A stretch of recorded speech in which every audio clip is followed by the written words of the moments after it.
தந்தை மகன் தூயாவியின் பெயராலே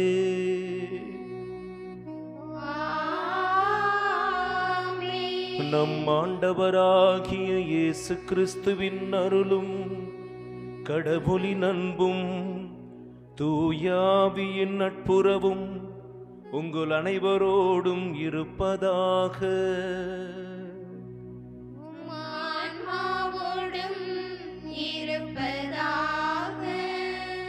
இயேசுவே உமக்கு நன்றி, இயேசுவே உமக்கு புகழ், ஹல்லேலூயா, ஹல்லேலூயா, ஹல்லேலூயா, ஹல்லேலூயா.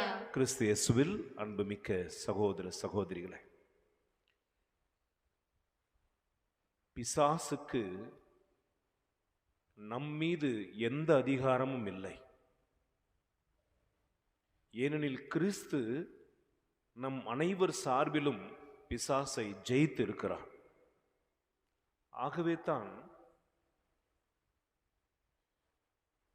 பைபிள் சொல்லுகிறது, உனக்குள் இருப்பவர் இந்த உலகத்தில் இருப்பனை விட பெரியவர். நீங்கள் எப்பொழுது வெளி உலகத்தில் நடக்கின்றவர்களை பற்றி அதிகமாக பயப்படுகிறீர்களோ, உள்ளுக்குள் கடவுள் இருப்பதை நீங்கள் மறந்து விடுவீர்கள். எப்பொழுது கடவுள் உங்களுக்குள் இருக்கிறாரே, அவரை பற்றி நீங்கள் தியானிக்க ஆரம்பிப்பீர்களோ, உள்ளுக்குள் இருக்கிறவர் உங்களை வெளிப்புறத்திலும் நடத்துவார். ஹல்லேலூயா, ஹல்லேலூயா. உள்ளுக்குள் இருக்கிற தெய்வம் உங்களுக்கு சத்தியங்களை அறிவித்து, பயப்படாதே என்று சொல்லி, நான் உனக்கு முன் செல்வேன் என்று சொல்லி, உனக்கு நான் வெற்றியை கொடுப்பேன் என்று சொல்லி உனக்குள்ளே அவர் பேசுவார். நாம் சாப்பிடுகிற சாப்பாடு எப்படி நமக்கு சக்தியாக வல்லமையாக மாறிவிடுகிறதோ, ஆகவே நம்முடைய பலமாக நம்முடைய வல்லமையாக கடவுள் நமக்குள்ளே தான் இருக்கிறார். ஆகவே இந்த திருப்பலியில் இந்த சத்தியத்தை ஆழமாக உணர்ந்து கொள்ளவும், கடவுள் நமக்குள் இருக்கிறார் என்பதை ஒரு நாளும் தியானிக்காமல் வெளி உலகத்தில் நடக்கிற பிரச்சனைகளில் நாமும் பங்கெடுத்து நம்ம இழந்த தருணங்களுக்காகவும், விக்கிரக ஆராதனைகள் செய்த தருணங்களுக்காகவும், நம் சரீரத்தை பாவத்திற்கு கையளித்த தருணங்களுக்காகவும், நம்முடைய தீச்செயல்களினால் பிசாசை நமக்குள் வர விட்டுவிட்ட சமய சந்தர்ப்பங்களுக்காக மனம் வருந்தி மன்னிப்பு கேட்போம். இந்த திருப்பலியில் தகுதியுடன் பங்கெடுக்க தாழ்த்தி நம்மை ஒப்புக் கொடுப்போம். எல்லாம் வல்ல இறைவனிடமும் சகோதர சகோதரிகளே, உங்களிடமும் நான் பாவியனை ஏற்றுக்கொள்கிறேன். ஏனெனில் என் சிந்தனையாலும் சொல்லாலும் செயலாலும் கடமையில் தவறியதாலும் பாவங்கள் பல செய்தேன். என் பாவமே, என் பாவமே, என் பெரும் பாவமே.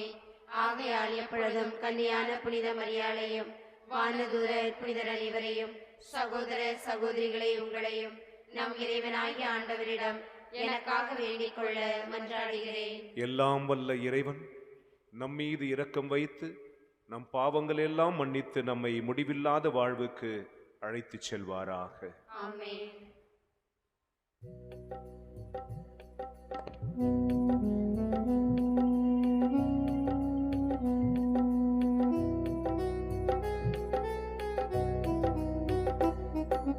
ஆண்டவரே இரக்கமாயிரும், ஆண்டவரே இரக்கமாயிரும், கிறிஸ்துவே இரக்கமாயிரும், கிறிஸ்துவே இரக்கமாயிரும், ஆண்டவரே இரக்கமாயிரும், ஆண்டவரே இரக்கமாயிரும்.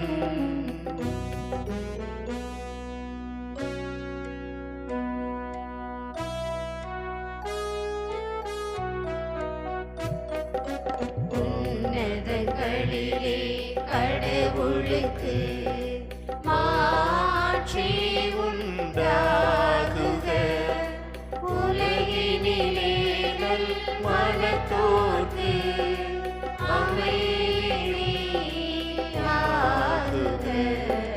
புகழுகின்றோம் யாவும் உம்மையே, வாழ்த்துகின்றோம் இறைவனே. உமக்கு ஆராதனை புரிந்து உம்மை மாட்சிப்படுத்துகின்றோம் யாம். உமது மேலான ஆட்சியின் பொருட்டு உமக்கு நன்றி கூறுகின்றோம். ஆண்டவராகிய இறைவனே, இணையில்லாத விண்ணரசே, ஆற்றல் அனைத்தும் கொண்டிருக்கும் வல்ல தந்தை இறைவனே, ஒரே மகனாக உதித்தவர் ஆண்டவர் இயேசு கிறிஸ்து இறைவனே, ஆண்டவராகிய இறைவனே, இறைவனின் செம்மறியாகிய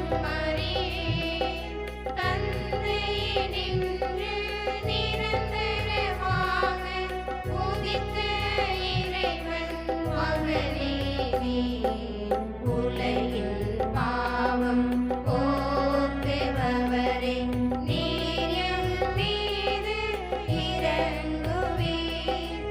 உலகின் பாவம் போக்குபவரே, எம் மன்றாட்டை ஏற்றருள்வீர். தந்தையின் வலப்பக்கம் வீற்றிருப்பவரே, நீர் எம் மீது இரங்குவீர். ஏனெனில் இயேசு கிறிஸ்துவே, நீர் ஒருவரே தூயவர், நீர் ஒருவரே ஆண்டவர், நீர் ஒருவரே உன்னதர். தூய ஆவியோடு தந்தை இறைவன் மாட்சியில் உள்ளவர் நீரே.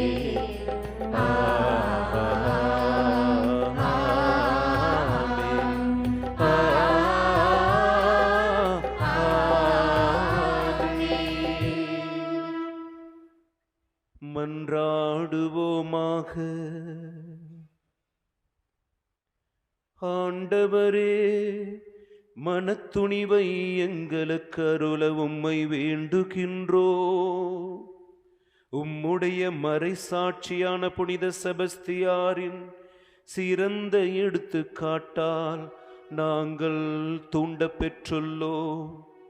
இவ்வாறு மனிதருக்கு கீழ்ப்படிவதை விட உமக்கே கீழ்ப்படிய கற்றுக்கொள்ளும் மனத்துணிவை பெற எங்களுக்கு அருள் புரிவீராக. உம்மோடும் தூயாவியின் ஒன்றிப்பில் இறைவனாய் என்றென்றும் வாழ்ந்து ஆட்சி செய்கின்ற எங்கள் ஆண்டவரும் உம் திருமகனுமாகிய இயேசு கிறிஸ்து வழியாக உம்மை மன்றாடுகின்றோ. ஆமென்.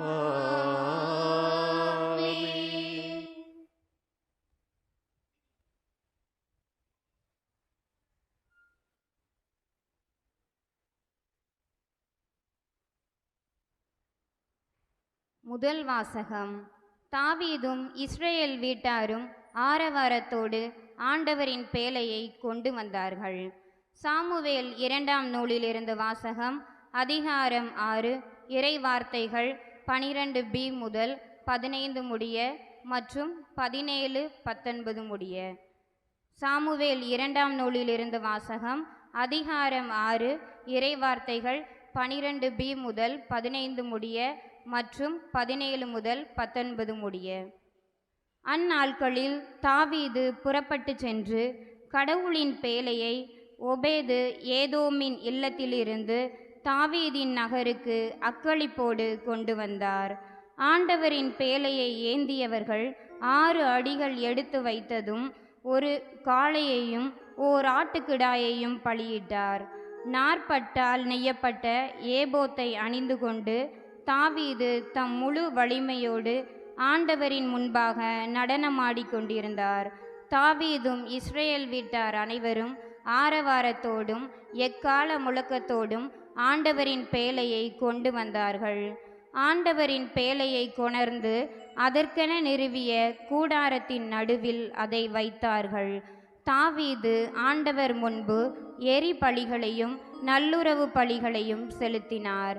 எரி பலிகளையும் நல்லுறவு பலிகளையும் செலுத்திய பின் தாவீது படைகளின் ஆண்டவர் பெயரால் மக்களுக்கு ஆசி வழங்கினார். பிறகு தாவீது ஆண் முதல் பெண் வரை மக்கள் அனைவருக்கும் இஸ்ரேல் கூட்டம் முழுவதற்கும் ஆளுக்கு ஒரு அப்பத்தையும் பொரித்த இறைச்சியையும் திராட்சை பழ அடையையும் கொடுத்தார். மக்கள் அனைவரும் தம் இல்லங்களுக்கு சென்றனர். இது ஆண்டவர் வழங்கும் அருள்வாக்கு.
ஞானிகளுக்கும் அறிஞர்களுக்கும் இவற்றை மறைத்து குழந்தைகளுக்கு வெளிப்படுத்தினீர்.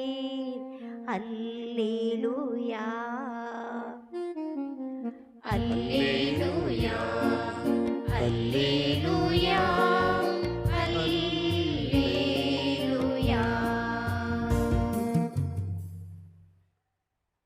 ஆண்டவர் உங்களோடு இருப்பாராக.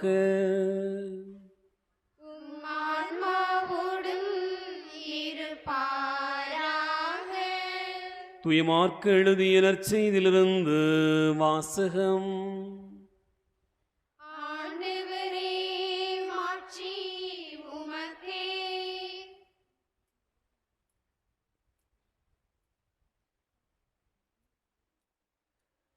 மார்க்கு நற்செய்தி அதிகாரம் 3 இறைவார்த்தைகள் 31 முதல் 35 முடிய.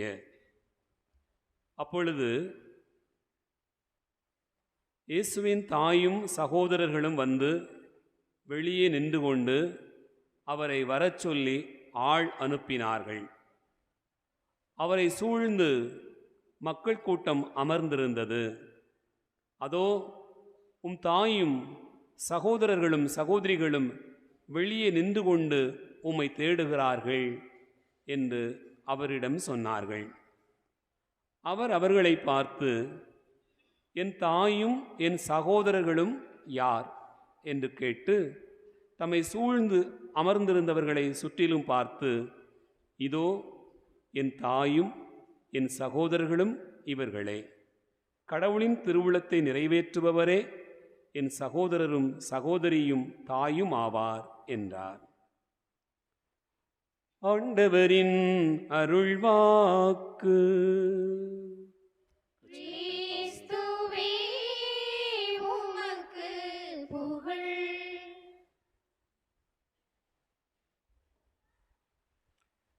Praise the Lord. Hallelujah. இயேசுவே உமக்கு நன்றி. இயேசுவே உமக்கு ஸ்தோத்திரம். அப்படி கொஞ்ச நேரம் கண்ணை மூடுங்களேன். இந்த சின்ன பாடலை பாடி ஆண்டவருடைய பிரசன்னம் நம்மை நிரப்பும்படியாக இந்த நேரத்தில் ஜெபிப்போம். கொயர் எழுந்திருச்சு நில்லுங்க.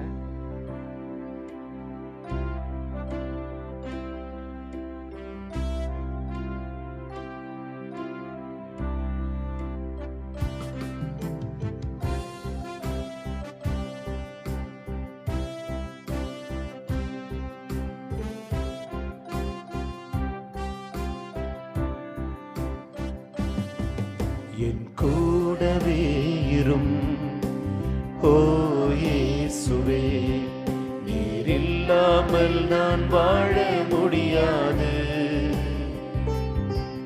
என் பக்கத்திலே இரும் ஓ இயேசுவே, நீர் இல்லாமல் நான் வாழ முடியாது.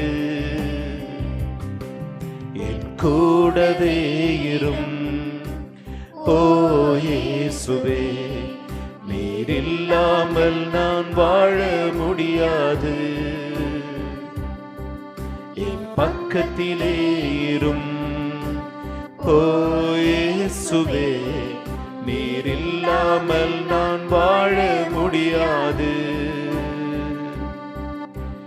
கண்ணீர் சிந்தும் வேளையில் என் தாயுமானீரே, காயப்பட்ட நேரத்தில் என் தகப்பனானீரே. கண்ணீர் சிந்தும் வேளையில் என் தாயுமானீரே, காயப்பட்ட நேரத்தில் என் தகப்பனானீரே. என் அம்மாவும் நீரே, என் அப்பாவும் நீரே, எனக்கெல்லாமே நீங்கதானப்பா. என் அம்மாவும் நீரே, என் அப்பாவும் நீரே, எனக்கெல்லாமே நீங்கதானப்பா. என் கூடவே இரும் ஓ இயேசுவே, நீர் இல்லாமல் நான் வாழ முடியாது. பக்கத்திலேரும். ஓ இயேசுவே, நீர் இல்லாமல் நான் வாழ முடியாது, நீர் இல்லாமல் நான் வாழ முடியாது, நீர் இல்லாமல் நான் வாழ முடியாது, நீர் இல்லாமல் நான் வாழ முடியாது. Praise the Lord. Praise the Lord. நல்லா இருக்கீங்களா? நல்லா இருக்கிறோம். அன்புக்குரியவர்களே, கடவுளை பற்றி நீங்கள் எந்த அளவுக்கு தெரிந்து வைத்திருக்கிறீர்களோ அந்த அளவிற்கு நீங்கள் பிசாசை பற்றியும் அறிவு கொண்டிருக்க வேண்டும் என்று ஆண்டவர் விரும்புகிறார். நான் ஆந்திராவில் பணி செய்த பொழுது கிறிஸ்தவர்கள் இல்லாத இடம் அது. இடையிடையே எத்தனையோ மிரட்டல்கள் வந்தன. தொடர்ந்து நடத்தி கொண்டிருந்தோம். அப்பொழுது ஒரு இயக்கத்தை சார்ந்த ஒரு மனிதர் 2-3 ரவுடிகளோடு வந்து எங்ககிட்ட காசு கேட்பார். 1 லட்சம் கொடு, இல்லைனா நீ ரோட்ல போக மாட்ட, வரமாட்ட, உன் பைக்கு நம்பர் தெரியும், நீ டெய்லி எங்க போறன்னு சொல்றதுக்கு எனக்கு ஆட்கள் இருக்கிறாங்க, உன்னை தட்டி தூக்கிடுவோம், உன் நகத்தெல்லாம் பிக்கும் போது காசை கொடுத்துருவ, அப்போ உன்னுடைய மேல் அதிகாரிகள் எல்லாம் உன்னை காப்பாத்துறதுக்கு ஒடியாருவாங்க, அதுக்கு முன்னாடியே இப்போ கொடுத்துரு. நான் சொல்லுவேன், என்கிட்ட இல்லையா, நான் ஒரு மேற்பார்வையாளர் மட்டுமே, காசு என் கையில வராது, எல்லாமே கம்ப்யூட்டர் ஆன்லைன் வழியா தான் போகும். ஆஹா, கொடு. சரி, நாளைக்கு வருகிறோம், அடுத்த வாரம் வருகிறோம் என்று இந்த தொந்தரவு என்பது ரொம்ப அதிகமா இருந்துச்சு. ராத்திரி கதவுகளை மூடிக்கொண்டு பயத்தில் உறங்கின நாட்கள் இருக்கிறது. ஆக ஒரு நாள் அவர் கத்தினால் அறுக்கப்பட்டு தழும்புகளோடு இருக்கிற இன்னொரு மனிதரோடு வந்தார் அந்த தலைவர். எப்படியும் இவர்கள் நம்மை விட்டுவிட போவதில்லை என்பதை அறிந்த நான், சார், உங்களுக்கு தெரிஞ்ச மாதிரி நீங்க ஆளுங்களை கூட்டு வந்துட்டீங்க, ஆக எனக்கு தெரிஞ்ச ஒருவர் இருக்கிறார், எங்க சார்பில் நாங்கள் அவரை கூட்டிக் கொண்டு வர வேண்டும் அப்படின்னு சொல்லி, யாருன்னு கேட்டாங்க. ஒருத்தருடைய பெயரை சொன்னேன். சொன்ன உடனே சேர்ல உட்காண்டிருந்தவர் தபான் எந்திரிச்சார். அவரை தெரியுமா உங்களுக்கு? அவரை தெரியுமா? முன்னாடி சொல்லி இருக்கலாம்ல. சரி வாரங்க. நான் சொன்ன, சாப்பிட்டு போங்களேன். ஐயோ வேண்டாம் வேண்டாம், கொஞ்சம் காஃபியாவது சாப்பிட்டு போங்களேன். தேவையில்ல தம்பி, நான் போயிட்டு வரோம், பஸ் ஃபேருக்காவது வச்சுக்கீங்களேன். வேண்டவே வேண்டாம் சொல்லி இதுவரைக்கும் எங்களை அதட்டினவர்கள், மிரட்டினவர்கள் முகத்தில் நான் பயத்தை பார்த்தேன், அச்சத்தை பார்த்தேன். அவர்கள் நிற்கக்கூட சக்தி இல்லாமல் தடுமாறுவதை பார்த்தேன். அவர்கள் கேட்டை தாண்டி போன உடனே எனக்கு ஒரு சிந்தனை வந்தது. என்ன தெரியுமா? நான் சொன்னது அந்த மனிதருடைய பெயர். இவர்களை எந்த கதிகலங்க செய்திருக்கும் என்றால், இயேசுவினுடைய பெயரை சொன்னால் பிசாசு எந்த அளவுக்கு கதி கலங்குவான். கரங்களை தட்டி கடவுளுக்கு நன்றி சொல்லு.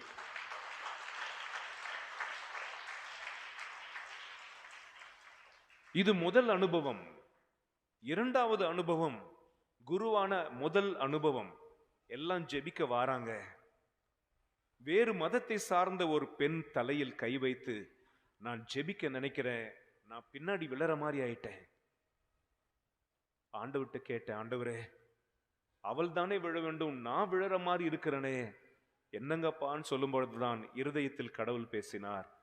உன்னில் இருக்கும் வல்லமையை விட அவளில் இருக்கும் தீமையின் வல்லமை அதிகமாய் இருக்கிறது. நான் என்ன செய்யட்டும்?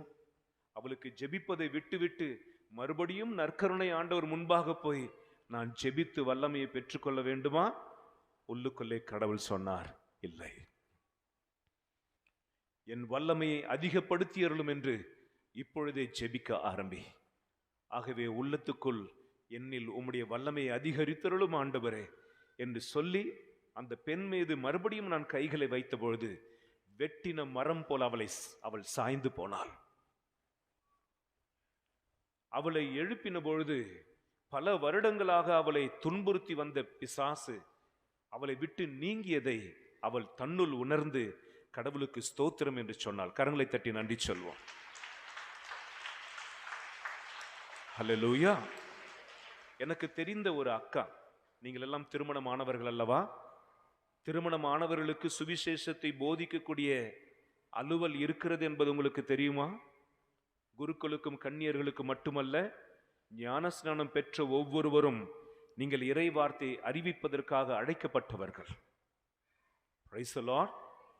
அந்த அக்கா தீவிரமா கடவுளை அறிவிக்கிறவர்கள். ராஜஸ்ரீ என்பது அவளுடைய பெயர். கணவர் இறந்து போனார்.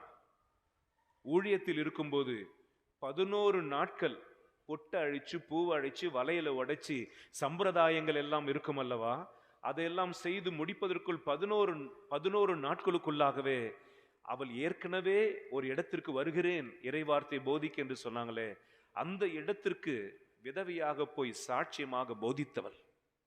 ஒரு நாள் ஒரு ஃபோன் கால் வந்துச்சு, உங்க அம்மா சீரியஸா கிடக்காங்க.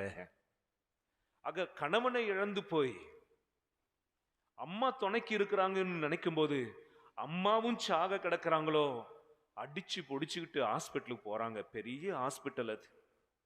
அவங்க போய் பார்க்கும்போது அவங்க அம்மா வாய் திறந்துருச்சு. நர்ஸும் டாக்டரும் அப்படி இப்படி போறாங்க வராங்க.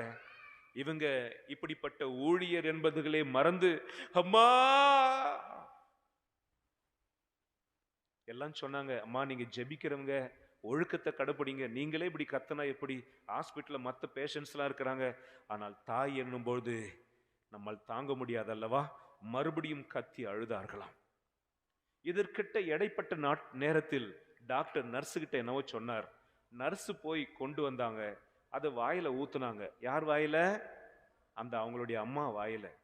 கொஞ்ச நேரத்துக்குள்ளே அவங்க வாய் திறந்திருந்த வாய் நல்லா ஆயிடுச்சு. அந்த பாட்டி எந்திரிச்சு உட்காந்து, நான் எங்க இருக்கேன், எப்ப வந்தேன், பேச ஆரம்பிக்கிறாங்க. இந்த சகோதரி ராஜஸ்ரீக்கு ஆச்சரியம். அது என்னடா மருந்து, அது போன உசுரை கொண்டு வந்துருச்சே அப்படின்னு டாக்டர் கிட்ட கேட்டாங்களா. என்ன மருந்து அது?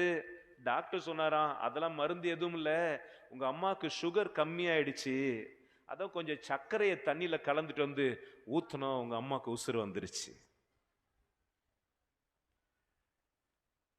சாதாரணமாய் நீங்கள் பார்க்கும்பொழுது அத்தனையும் சாதாரணமாகத்தான் தெரியும். இந்த ராஜஸ்ரீ என்கிற ஊழியர் சர்க்கரை தண்ணிக்கு உயிரை திருப்பி கொண்டு வரக்கூடிய வல்லமை இருக்கும் என்றால் ஆண்டவருடைய வார்த்தைக்கு எவ்வளவு வல்லமை இருக்குமோ என்று அவள் தியானித்தாள். கரங்களை தட்டி நன்றி சொல்லுங்க. ஹல்லேலூயா. ஒரு கூட்டம் முடிந்து எல்லா மக்களையும் ஆசீர்வதித்துக் கொண்டு இருக்கிறேன். ஒரு மாமியார் தன் மருமகளை கூப்பிட்டு வந்து, குழந்தைய பின்னாடி கூட்டு போமா, ஹல்லேலூயா, மருமகளை கூட்டிட்டு வந்து ஆசீர்வாதம் வாங்குறா. அடுத்தது இங்க வாங்குறா, மறுபடியும் அந்த இடத்துல வந்து வாங்குறா. எனக்கு கோபம் வந்துச்சு. ஏமா எத்தனை முறை தாமா ஆசீர்வாதத்தை வாங்குவ? மாமியார் அழுது கொண்டே சொன்னாங்க, என் அண்ணன் பொண்ண கட்டின ஃபாதர், குழந்தை இல்லை, குழந்தை இருக்காதுன்னு டாக்டர் சொல்லிட்டாங்க. இதை பாருங்க, சர்டிபிகேட், வயிறு கர்ப்பப்பை சின்னதா இருக்கான், கரு உருவதற்கு வாய்ப்பே இல்லை சொல்லிட்டாங்க. எங்க தலைமுறை இனிமேட்டு தழைக்காதோ. நான் எல்லோரையும் ஆவியானவரால் நிறைந்து ஒவ்வொருவரும் ஆசீர்வதித்துக் கொண்டிருந்த நேரம், என்னை அறியாமலேயே என் வாயிலிருந்து இப்படிப்பட்ட வார்த்தைகள் புறப்பட்டன. டாக்டர் சொன்னதுதான் கடைசி வார்த்தை என்றால் கடவுள் எதற்கு? நீங்கள் எடுத்த ஒவ்வொரு ஸ்கேன் ரிப்போர்ட், எக்ஸ்ரே ரிப்போர்ட், அதன்படிதான் உங்கள் வாழ்க்கை அமைய வேண்டும் என்றால் இந்த சிலுவை எதற்கு தொங்கிக் கொண்டிருக்கிறாரே? மருத்துவர்கள் சொன்னபடிதான் எல்லாம் நடக்க வேண்டும் என்றால் சிலுவையில் அவர் மரணித்தாரே, அந்த மரணம் எதற்கு? அவருடைய ரத்தம் எதற்கு? இயேசு எதற்கு? ஆண்டவருடைய பெயரால் சொல்லுகிறேன், உன் கருவறை திறக்கப்படும், உனக்கு ஒரு பெண் குழந்தை பிறப்பால், அவளுக்கு பவித்ரா என்று பெயரிடுவீர்கள் என்று சொல்லி முடித்து என் கதைகளை தொடங்கிவிட்டேன் ஆசீர்வதிப்பதை. 1 வருடம் கழிந்தது. இதே செவ்வாய்க்கிழமை நான் 6 வருடம் அந்தோனியர் கோயில்ல தான் பணி செய்தேன். இதே செவ்வாய்க்கிழமை ஒரு குழந்தையோடு மாமியாரும் மருமகளும் வந்தார்கள். அவர்களை மறந்து போயிருந்தேன். அவங்க சொன்னாங்க, இதோ பவித்ரா. கரங்களை தட்டி நன்றி சொல்வீங்களா? இதோ பவித்ரா. யாருமா பவித்ரா? அவர் சொன்னாங்க, நீங்க சொன்னீங்களே உனக்கு ஒரு மகள் பிறப்பாள் என்று, பவித்ரா என்று பெயரிடுவீர்கள் என்று, இதோ அவள். இசையாஸ் புஸ்தகம் 66வது அதிகாரம் 9வது வசனம் சொல்லுகிறது, கருவறையை படைத்த நான் கரு உருவதை தடை செய்வேனோ? கரு உண்டான பிற்பாடு அது வெளிவராமல் தடுப்பேனோ? கருப்பையை படைத்த நான் கரு உருவதை தடை செய்வேனோ? கருவுற்ற பிற்பாடு அந்த குழந்தை பிறக்காமல் நான் தடை செய்வேனோ? ஹல்லேலூயா. இத்தனை உதாரணங்களை எதற்காக சொன்னேன் என்று தெரியுமா? நீங்கள் கடவுளை பற்றி எந்த அளவுக்கு அறிந்திருக்கிறீர்களோ, நீங்கள் பிசாசை பற்றியும் அறிவு கொண்டிருக்க வேண்டும். அவன் யார்? அவனுக்கு எவ்வளவு சக்தி இருக்கிறது? அவன் எந்த அளவுக்கு ஆட முடியும்? அவன் கடவுளை விட பெரியவனா? அவன் கடவுளை விட பெரியவனா? அவன் கடவுளுடைய திட்டங்களை நொறுக்க முடியுமா? உன் குடும்பத்தை அவன் அழிக்க முடியுமா? யோவான் 6வது அதிகாரம் எடுத்து வாசிப்போம். யோவான் 6வது அதிகாரம் இருக்கிறவர் அத்தனை பேரும் எடுத்து நாம் வாசிப்போம். யோவான் 16வது அதிகாரம் 32வது வசனம். யோவான் 16:32. இதோ நேரம் வந்துவிட்டது. ஏன் வந்தே விட்டது? நீங்கள் அனைவரும் சிதறி போவீர்கள். நீங்கள் அனைவரும் என்னை விட்டு விட்டு போவீர்கள். இயேசு சொல்றார், ஒரு நேரம் வரப்போகுது, நீங்க எல்லாம் என்னை விட்டுட்டு போவீங்க. சரி, நீங்க 12 பேராவது சேர்ந்து இருப்பீர்களா? நீங்களும் இருக்க மாட்டீங்க, சிதறி போவீர்கள். அப்படி சொன்ன அவர் 32வது வசனத்தின் கடைசியில் அவர் சொல்கிறார், ஆனால் நான் தனியா இல்லை, என் தந்தை என்னோடு இருக்கிறார். உங்கள் வலது கரத்தை ஆண்டவருக்காக ஒரு முறை உயர்த்துவீர்களா? என் அன்பு பிள்ளைகளே, நீங்கள் ஏன் பயப்படுகிறீர்கள்? ஏன் கலங்குகிறீர்கள்? ஏன் துயரப்படுகிறீர்கள்? நீங்கள் தனிமையா இருக்கிறீர்களா? இல்லவே இல்லை. நீங்கள் தனியா இருக்க போவதும் இல்லை. அந்த பாடலில் பாடணும், என் கூடவே இருங்கப்பா. இயேசு உங்கள் கூடவே இருக்கிறார். நம்புகிறவங்க மட்டும் கை தட்டி ஆண்டவருக்கு நன்றி சொல்லுங்க. நம்பாதவங்க அப்படியே இருங்க. என்னோடு கடவுள் இருக்கிறார் என்று நம்புகிறவர்கள், நீர் என்னோடு இருப்பதற்காக நன்றி. ஹல்லேலூயா. தொடர்ந்து வாசிப்போம். இதை நான் உங்களுக்கு சொல்லுகிறேன், ஏனெனில் நீங்கள் சமாதானத்தை கண்டடைவீர்கள். இந்த உலகம் உங்களை துன்புறுத்தும், ஆனால் தைரியமாயிருங்கள், நான் உலகத்தை ஜெயித்தேன். அப்பா சம்பாதிக்கிறது யாருக்கு? அம்மா சம்பாதிக்கிறது யாருக்கு? இன்றைக்கு சாயந்தரம் ஒரு வீட்டிற்கு போயிட்டு வந்தேன். அவன் சொன்னாங்க, என் கணவர் உயிரோடு இருக்கும் பொழுதே இந்த வீட்டை நாங்கள் கட்டினோம். இப்பொழுது அவளுக்கு 2 மகன்கள், மருமகன்கள், பேரப்பிள்ளைகள் வாழ்கிறார்கள். ஆக தந்தை சம்பாதித்தது பிள்ளைகளுக்குரியது. ஆக இயேசு கிறிஸ்து யோவான் 16:33வது வசனத்தில் சொல்கிறார், தைரியமாயிருங்கள், நான் உலகத்தை ஜெயித்தேன். அவர் ஜெயித்திருக்கிறார் என்றால் அவருடைய பிள்ளைகள் நீங்களும் ஜெயிப்பீர்கள். ஆமென். எங்க அப்பா சொத்து எனக்கு, அவர் சம்பாதித்தது எனக்கு. சிலுவையிலே இயேசு வெற்றி சிறந்தாரே எனக்கு.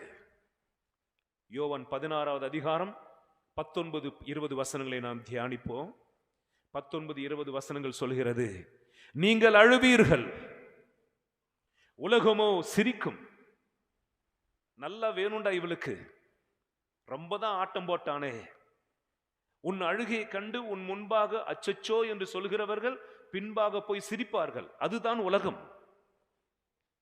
நீங்கள் உலகத்தை பற்றி சரியான அறிவு இருக்கும் என்றால் மிக விரைவில் யாரையும் நம்பிவிட மாட்டீர்கள். உங்களை யாராவது கைவிட்டு விட்டு போனால் மிக விரைவில் சோர்ந்து போகவும் மாட்டீர்கள். அதே போல உங்களுக்கு நிறைய நண்பர்கள் இருக்கும்பொழுது அதிகமாக நீங்கள் ஊஞ்சல் ஆடவும் மாட்டீர்கள். உங்களுக்கு நிதானம் இருக்கும், உங்களுக்குள் பக்குவம் இருக்கும். நீங்கள் அழுவீர்கள், உலகமோ சிரிக்கும். ஆனால் 20வது வசனம் சொல்லுகிறது, உங்கள் துக்கம் சந்தோஷமாக மாறும். ஹல்லேலூயா. உங்கள் துக்கம் சந்தோஷமாக மாறும்.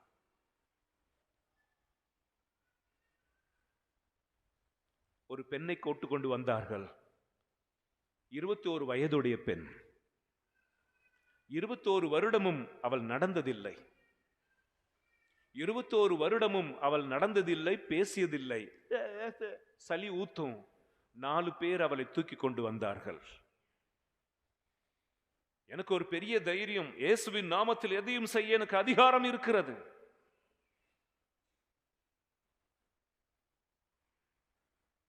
இயேசு கொடுக்கிற வல்லமையால் என்னால் எதுவும் செய்ய எனக்கு அதிகாரம் இருக்கிறது என்று நினைத்து கொண்டு கூப்பிட்டு கொண்டு வாங்க. அவங்க வந்தாங்க. நானும் இன்னொரு ஃபாதரும் 3 பிரதர்ஸும் சேர்ந்து அவளை நடுவில் போட்டு ஜெபிக்கிறோம். எங்கள் முன்பாகவே வலிப்பு வந்தது. பயந்து போனோம். அவர்கள் சொன்னார்கள், எப்போ இப்படித்தான் வரும். நாங்கள் இன்னும் ஆழமாக ஜெபித்தோம். ஆவியானவரை கூப்பிட்டு ஜெபித்தோம். 1 முறை அல்ல, 11, 12 முறை எங்கள் முன்பாக வலிப்பு வியாதி வந்தது. அங்கேயே மூத்திரம் போனா. அவளை கூட்டிக் கொண்டு போக சொல்லிவிட்டோம். ஹல்லேலூயா. இரவு மறுபடியும் 11 மணிக்கு போன் பண்றாங்க. மறுபடியும் ஃபிட்ஸ் வருது ஃபாதர். அங்கே இங்கே போய் எங்கும் கிடைக்காமல் உங்களிடத்தில் வந்திருக்கிறோம், நீங்களும் எங்களை அனுப்பிச்சிட்டீங்களேன்னு சொல்லிட்டு போறாங்க அம்மா. என்ன நான் கேள்வி கேட்டேன், நீ எதுக்கு குருவான? என் தெய்வம் உயிருள்ளவர் வல்லமையுடையவர் என்று பேச்சில் மட்டுமல்ல, நீ செயலில் காட்டாவிட்டால் அவங்க எங்க போவாங்க? 11 மணியிலிருந்து போன்ல ஜெபிக்கிறேன், எதுவும் நடக்கல. 12 மணிக்கு சோர்ந்து போய் உடைந்து போய் அவங்க அழுகுரலை கேட்க முடியாமல் அவங்க சொன்னாங்க, 31 முறை ஃபிட்ஸ் வந்துருச்சு ஃபாதர். இந்த ராத்திரியிலே பச்சை தண்ணி கூட உள்ள போக மாட்டேங்குது. ஒருவேளை இன்னைக்கு செத்து போறாளா இன்னும் என் மக. 12 மணிக்கு போனை சுவிட்ச் ஆஃப் பண்ணேன். இந்த குரலை கேட்க வேண்டாம், தாங்க முடியல. நிம்மதியாய் உறங்கினேன். ஒரு குருவாக நிம்மதியாய் உறங்கினேன். வெட்கக்கேடு. காலையில் 6 மணிக்கு எந்திரிச்சு இருக்கிறாளா செத்துட்டாளான்னு தெரியறதுக்காக மறுபடியும் போன் பண்ணேன். Praise the Lord. பயத்தோடே பண்ணேன். அந்த அம்மா போன் எடுத்தாங்க. சரியா 12:05 அவளுக்கு விடுதலை கிடைச்சது ஃபாதர். என்னம்மா விடுதலை கிடைச்சது? ஃபிட்ஸ் நின்னது மட்டுமல்ல, வலிப்பு வியாதி நின்னது மட்டுமல்ல, 21 வருடங்கள் கழித்து என் மகள் பேச ஆரம்பித்திருக்கிறாள். என்னம்மா பேசுனா கவனிக்கிறீர்களா? என்னம்மா முத வார்த்தை பேசுனா? அவ சொன்னா, என்னை அவன் தொட்டுட்டான், நான் போயிடுறேன்னு சொல்லிச்சு. என்னை அந்த ஃபாதர் தொட்டுட்டான், நான் போயிடுறேன். இந்த வார்த்தை அந்த தாய் சொல்லும் போது என் உடம்பெல்லாம் புல்லரிச்சது. ஆக 21 வருடம் மஞ்ச பைக்குள்ள அந்த மகளுக்கு மூளையில ரத்த கட்டி, நரம்பு வியாதி, நியூராலஜிஸ்ட், அப்படி இப்படி எல்லா ட்ரீட்மெண்ட்டும் கொடுத்து 21 வருடங்கள் அவள் அப்படி இருந்ததுக்கு காரணம் புதிராக இருந்தது. இன்றைக்கு அவளுக்குள் இருந்து ஒரு இருளின் ஆவி, தீய ஆவி பேசியது, அவன் என்னை தொட்டு விட்டான், நான் வெளியே போகிறேன். லூக்கா சுவிசேஷம் 7வது அதிகாரம் 48வது வசனம் வாசிப்பீர்களா? லூக்கா சுவிசேஷம் 7வது அதிகாரம் 48வது வசனம். இயேசு அந்த பெண்ணை பார்த்து, உன் பாவங்கள் மன்னிக்கப்பட்டன,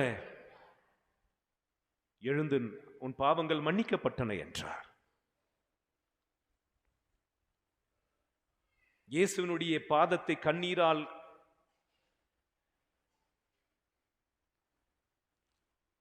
நனைத்து கூந்தலால் துடைத்த அந்த பெண்ணை பார்த்து கடவுள் சொன்ன, உன் பாவங்கள் மன்னிக்கப்பட்டன. Praise the Lord. அப்போஸ்தலர் பணி 4வது அதிகாரம் 12வது வசனம். 21 வருடங்கள் ஒரு பெண்ணை பிசாசு தன் பிடியில் வைத்திருக்க கூடுமோ? ஆமாம்.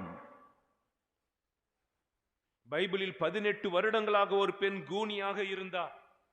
18 வருடம் கோயிலுக்கு வருவா, ஆனால் அவளுக்கு சுகமே கிடைக்கவில்லை. நோய் என்று நினைத்தார்கள், சாபம் என்று நினைத்தார்கள். இயேசு வந்த அந்த ஞாயிற்றுக்கிழமை அந்த கூனியை தொட்டு நிமிர செய்தார். ஆமென்.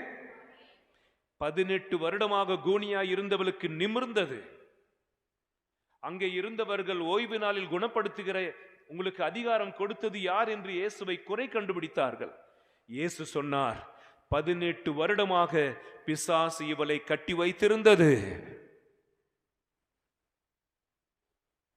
அப்போஸ்தலர் பணி 4:12. இவராலே அன்றி வேறு எவராலும் மீட்பு இல்லை. மீட்பு பெறுவதற்கு வானத்தின் கீழே பூமிக்கு மேலே இவர் பெயரை தவிர வேறு பெயர் நமக்கு வழங்கப்படவில்லை. இயேசு, the powerful name. இயேசு வல்லமையுள்ள கடவுளுடைய பெயர். அந்த பெயருக்கு வானோர் கீழோர் அனைவரும் முழங்கால் படியிடுவர். தந்தையுடைய மகிமைக்காக இது நடக்க போகிறது. ஒரு முறை இயேசுன்னு சொல்லுங்க. இயேசு. 10 பேர் தான் சொல்றீங்க இயேசுவே. கொஞ்சம் கடினமா இருக்காதீங்க தயவு செய்து. உங்களுடைய கடவுளுடைய பெயரை நீங்கள் மகிமைப்படுத்தவில்லை என்றால் வேறு ஒரு கடவுளுடைய நாமத்தை நீங்கள் சொல்ல வேண்டிய காலம் மிக அருகில் இருக்கிறது. கரங்களை உயர்த்தி இயேசுவே என்று சொல்லுங்கள். இயேசுவே ஆண்டவர், இயேசுவே இரட்சகர், இயேசுவே என் மீட்பர். ஹல்லேலூயா. அன்புக்குரியவர்களே, இயேசுனுடைய பெயர் வல்லமையுடையது. இன்றைக்கு முதல் வாசகம் சாமுவேல் புஸ்தகத்திலிருந்து வாசிக்கப்பட்டது. சாமுவேல் திருப்பேழையை கொண்டு வர சொன்னார். இங்க பார்க்கிறீர்களே, இதற்கு பெயர்தான் திருப்பேழை. பழைய ஆகமத்தில் இந்த திருப்பேழைக்குள் என்ன இருந்துச்சு? 10 கட்டளைகள் அடங்கிய கற்பலைகள் இருந்தது, வார்த்தை. இரண்டாவது என்ன இருந்துச்சு? மன்னா, நற்கருணை உள்ள இருக்குல்ல. மூன்றாவது ஆரோனுடைய கையில் இருந்த கோல் இருந்தது. இந்த திருப்பேழைக்குள் இந்த 3 அடையாளங்கள் வழியாக கடவுள் வாசம் செய்தார். திருப்பேழை மேலே கடவுளுடைய மேகம் அசைவாடி கொண்டிருக்கும். மோயிசன் வருகிற பொழுது அந்த திருப்பேழையிலிருந்து கூடாரத்திலிருந்து கடவுள் பேசுவார். ஹல்லேலூயா. நீங்க எத்தனை பேர் நன்மை வாங்கிட்டவங்க இருக்கிறீங்க? நன்மை வாங்கிட்டவங்க, புது நன்மை வாங்கிட்டவங்க கையை தூக்கலாமே. புரியலையா? கொஞ்சம் பேர் கேக்குதா? நேத்தி பாதி கேட்கல. அப்ப பாருங்க, நன்மை, புது நன்மை வாங்கிட்டீங்களே, உங்களுக்குள்ள நற்கருணை ஆண்டவர் இருக்கிறார். உங்கள் எல்லோருக்கும் 10 கட்டளைகள் தெரியும். ஆண்டவருடைய வார்த்தை இங்கே இருக்கிறது. ஆதியாகமம் 1வது அதிகாரம் 28வது வசனம் சொல்லுகிறது, கடவுள் ஆதாமும் ஏவாளையும் அழைத்து அவர்களுக்கு அதிகாரத்தை கொடுத்தார். வானத்தையும் பூமியையும் கீழ்ப்படுத்துங்கள், பூமியை உழுது பண்படுத்தி ஆண்டு கொள்ளுங்கள் என்று அதிகாரம் கொடுத்தார். மத்தேயு சுவிசேஷம் 10வது அதிகாரம் 1வது வசனத்தில் அப்போஸ்தலர்களை புதிய ஏற்பாட்டில் இயேசு கிறிஸ்து அழைத்து, அனைத்து நோயாளிகள் மீதும், அனைத்து பிணியாளிகள் மீதும், அனைத்து தீய சக்திகள் மீதும் நான் உங்களுக்கு அதிகாரம் கொடுக்கிறேன். லூக்கா 10வது அதிகாரம் 19வது வசனம், இயேசு அப்போஸ்தலர்களை அழைத்து பாம்புகளையும் தேள்களையும் மிதிப்பதற்கும், சிங்கத்தையும் இளம் சிங்கத்தையும் தலையை மிதிப்பதற்கும் நான் உங்களுக்கு அதிகாரத்தை கொடுக்கிறேன். இயேசுவினுடைய பெயரை பற்றி அறிந்து கொள்ளுங்கள். அவர் கிறிஸ்தவர்களுக்கு கொடுத்திருக்கிற அதிகாரத்தை பற்றி, உனக்கு கொடுத்திருக்கிற அபிஷேகத்தை பற்றி இன்றைக்கு அறிந்து கொள். தேவையில்லாமல் சாமுவேல் திருப்பழையை கொண்டு வரவில்லை. தேவையில்லாமல் தாவீது திருப்பழை முன்பு நாட்டியம் செய்யவில்லை.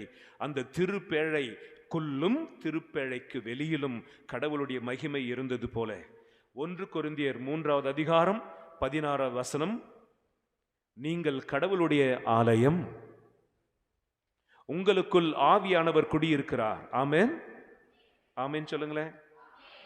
ஆமென், ஹல்லேலூயா. நீங்க யாரு?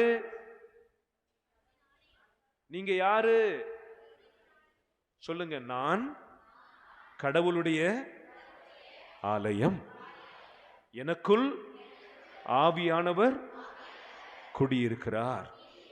நான் கடவுளுடைய ஆலயம், கடவுள் எனக்குள் குடியிருக்கிறார். அப்ப கடவுள் உங்களுக்குள்ள இருக்கிறாரா? உன்னை தீமை எப்படி தொடும்? உன்னை தீமை எப்படி தொடும்? லூக்கா சுவிசேஷம் 4வது அதிகாரம் 18வது வசனம் சொல்லுகிறது, ஆண்டவருடைய ஆவி என் மேலே, ஏனெனில் அவர் என்னை அபிஷேகம் செய்துள்ளார். உங்களில் எத்தனை பேருக்கு தெரியும் உங்களில் ஆவியானவர் இருக்கிறார், உங்களை அபிஷேகம் செய்து இருக்கிறார்? உங்களுக்கு இப்படி சொல்கிறேன், புரியும். ஒரு பட்டணத்தில் கண் தெரியாத ஒருவன் பிச்சை எடுத்துக் கொண்டிருந்தான். பிறப்பிலிருந்தே குருடன் என்பதனாலே பிச்சை எடுத்துக்கொண்டே வாழ்ந்தான். ஒரு நாள் அவன் அருகில் ஒரு கார் நின்றது. காரிலிருந்து இறங்கின அந்த பணக்காரர் சிகரெட் பிடித்துவிட்டு தன் கையில் இருந்த 5 ரூபாய் காயின்ஸ் அவன் தட்டுல, அவன் கையில அழுக்கு படாம அப்படி மேல இருந்து போட்டான். டொப்புன்னு சவுண்டு கேட்குது. வித்தியாசமாக இருந்தது. மறுபடியும் அந்த 5 ரூபாய் காயின் எடுத்து மறுபடியும் தட்டுல போட்டா வித்தியாசமாக இருந்தது. அவன் சொன்னா, தம்பி அந்த தட்டை தரியா? அந்த குருடன் சொன்னா, நீங்களும் பிச்சைக்காரங்களாயா? அந்த தட்டை கொஞ்சம் கொடுப்பான்னு சொல்லி பாட்டில் இருந்த தண்ணீரை ஊத்தி தட்டை கழுவின பொழுது அந்த தட்டு மிளிர்ந்தது. அந்த தட்டு தங்கத்தினால் செய்யப்பட்டது. அதன் மேல் படிந்த அழுக்கினாலும் அதன் மேல் படிந்த தூசியினாலும் நிறம் மாறி போனதினாலும் அது தங்கத்தட்டு என்பதை குருடன் அறியாமல் இருந்தான். ஏன்? அவனுக்கு பார்வை இல்லை. 2 கொரிந்தியர் 4வது அதிகாரம் 4வது வசனத்தை படித்து பாருங்களேன். இந்த உலகத்தின் தலைவனான பிசாசு, இந்த உலகத்தின் தலைவனான பிசாசு நீங்கள் சத்தியத்தை அறிந்து கொள்ள முடியாதபடி உங்கள் கண்களை அவன் கட்டிவிட்டான். Who is a Christian? கிறிஸ்தவன் யார்? ஞானஸ்நானம் பெற்ற ஒரு கிறிஸ்தவனிடத்தில் கடவுள் கொடுத்திருக்கிற வல்லமை என்ன? அவனுக்குள் அவரே வாசம் செய்கிறார். உயிருள்ள கடவுள் அவனுக்குள் வாசம் செய்கிறார். பிசாசு நினைத்தாலும் அவனை தொட முடியாது. உங்கள் கண்களை குருடாக்கி விட்டான். உங்களில் இருக்கிறவர் இந்த உலகத்தில் இருப்பவரிட பெரியவர். 1 யோவான் 4வது அதிகாரம் 4வது வசனம். உங்களில் இருக்கிறவர் மிக பெரியவர். உலகில் இருக்கும் சக்தியை விட உன் கடவுள் பெரியவர். ஆமென். உன் வியாதியை விட, கேன்சர் என்று சொல்கிறாயோ, பிளட் பிரஷர் என்று சொல்கிறாயோ, வேறு எந்த வியாதியாக இருந்தாலும் அந்த பெயரை விட இயேசுவின் பெயர் மிக வல்லமை உடையது. அல்லேலூயா. இதே பிரசங்கத்தை வேறு ஒரு இடத்தில் கொடுத்திருந்தால் இந்த நேரம் கைத்தட்டி இருப்பார்கள். நீங்க சொல்லு நாங்க பார்க்காத ஆளா, சொல்லாத பிரசங்கமா, கேட்காததான் சொல்லி அமைதியா இருக்கிறீர். உங்கள் வியாதியை விட இயேசுவின் பெயர் மிக வல்லமை உடையது. உங்கள் முழு வாழ்க்கையும் சரிப்படுத்த கிறிஸ்துவால் முடியும்.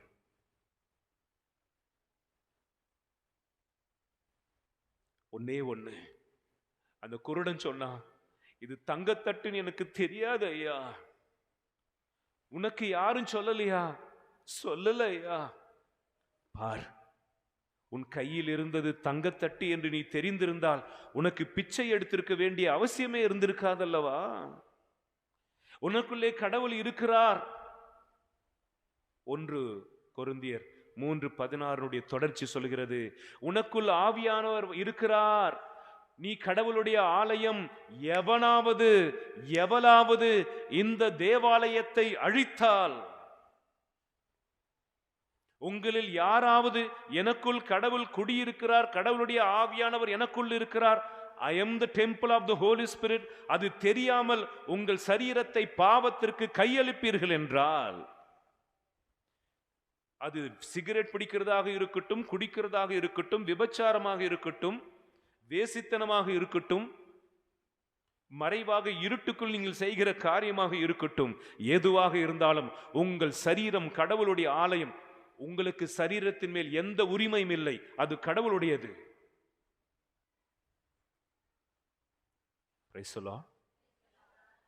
நம்புகிறீர்களா? 1 கொரிந்தியர்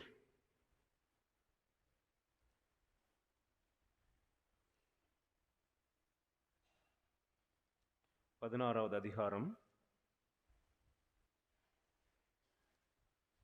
ஹல்லேலூயா. இயேசுவே உமக்கு நன்றி, இயேசுவே உமக்கு ஸ்தோத்திரம். 1 கொரிந்தியர் 6வது அதிகாரம் 13-14 வசனங்கள் நன்றாக கவனியுங்கள். உணவுக்கென்று வயிறும் வயிறுக்கென்று உணவும் இல்லை, கடவுள் இவை இரண்டையும் அழித்து விடுவார்.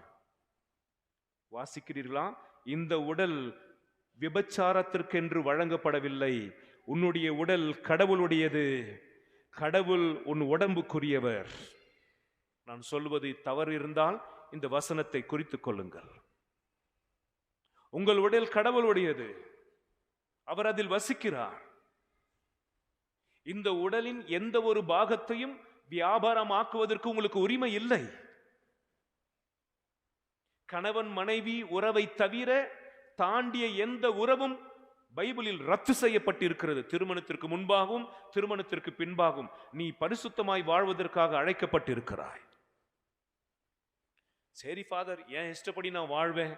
வசனம் சொல்லுகிறது 1 கொரிந்தியர் 3:16, உன்னை கடவுள் அழித்து விடுவார்.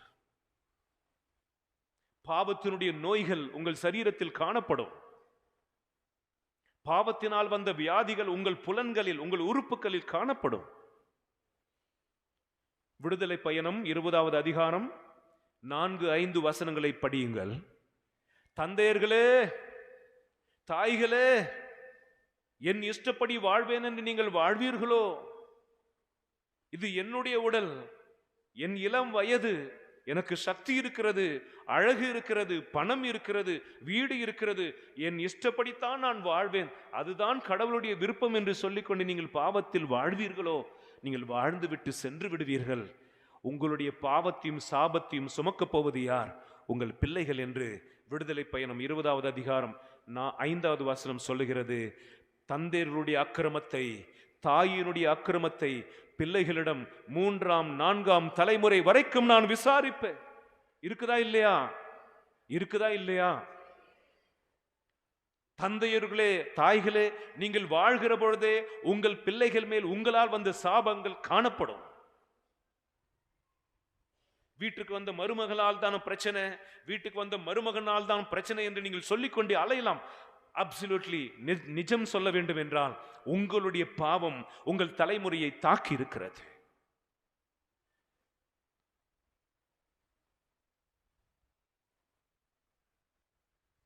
நீங்கள் செய்த குற்றங்கள் உங்கள் பிள்ளைகள் மேல் வந்திருக்கின்றன.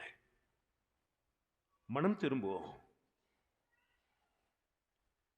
கடவுள் மேல் உங்களுக்கு இருக்கிற விசுவாசத்தின் நம்பிக்கையும் அதிகப்படுத்துங்கள். பிசாசை பற்றி அறிந்து கொள்ளுங்கள். அவன் ஒரு வெறி பிடித்த நாய். அல்லேலூயா. அவன் ஏற்கனவே கிறிஸ்துவின் மரணத்தினால் அசைக்கப்பட முடியாத ஒரு ஸ்தம்பத்தில் கட்டி வைக்கப்பட்டிருக்கிறான். வெறிப்பிடித்த நாய் சங்கிலியினால் கட்டப்பட்டிருக்கிறது. அவன் உங்கள் மேல் எந்த அதிகாரமும் செலுத்த முடியாது.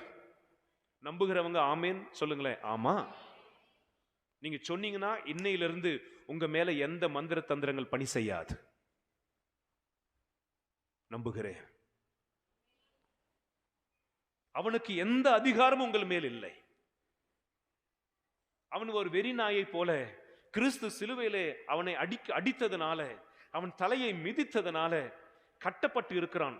கடைசி நாளில் நரக தண்டனைக்காக. கவனிக்கிறீர்களா? கடவுள் மன்னிக்கிறவர், எந்த பாவங்களையும் மன்னிக்கிறார். பிசாசை கூட மன்னிக்க அவர் சித்தமாகவே இருக்கிறார். ஆனால் பிசாசு மன்னிப்பு கேட்பதற்கு சித்தமாயில்லை. உங்களுடைய எந்த பாவங்களையும் கடவுள் மன்னிக்க சித்தமாயிருக்கிறார். ஆனால் நீங்கள் தான் உங்கள் பாவங்களை ஏற்றுக்கொண்டு பாவ சங்கீர்த்தனத்தில் ஒப்புக்கொள்ள நீங்கள் சித்தமாயில்லை.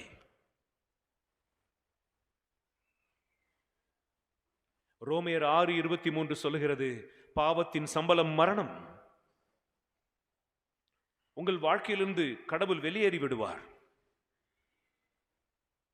இன்றைக்கு சுவிசேஷத்தில் இயேசு கிறிஸ்து போதித்துக் கொண்டு இருக்கும் பொழுது உன் தாயும் சகோதரர்களும் வந்திருக்கிறார்கள்.